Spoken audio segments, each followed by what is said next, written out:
There are three green lights in real estate, or three lights that are important. And the first is positive leverage. When you go negative leverage, there should be a flashing yellow light on your dashboard. And right now, at least in the United States, Europe, it's negative. It's negative leverage for almost every asset class. So that is a warning sign. Like, be careful.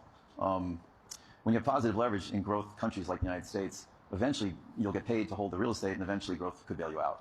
So that's one. That's now flashing dark orange, may even be red. The second one is buy below replacement cost.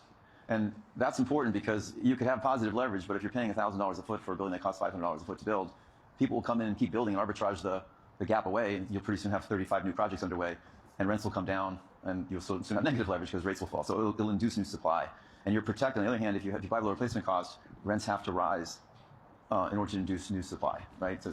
Or nothing ever gets built. And back in 07, 91, we were buying apartments. Absolutely agree with everything he just said. Number one, negative leverage. So I'm always looking for positive leverage. So a lot of times when I see deals, especially in the Dallas market where we're at right now, a lot of the deals don't make sense. Like, they just don't make financial sense. And part of the reason why they don't make financial sense is because for you to be able to make that deal make sense and have positive leverage, you would literally have to put down like 40% on the deal. And the reason why people are actually transacting the real estate, even though the prices don't make sense, is because they're doing 1031 exchanges. They just made $2 million over here. They can exchange it into this building tax-free. And now they're putting, $2 million down on a $5 million property, which is 40%. And that $5 million property now cash flows. Well, would that property cash flow if you were putting 20% down? The answer is no. So for me, that's the way I'm looking at it. It always has to have positive leverage. Then number two, what he said was don't ever buy above replacement cost. So if it costs $3 million to build this building, but they want $5 million for it, then I'm not going to buy that building because that doesn't make sense. The key to this is commercial real estate is sold off of cap rates, which is super important.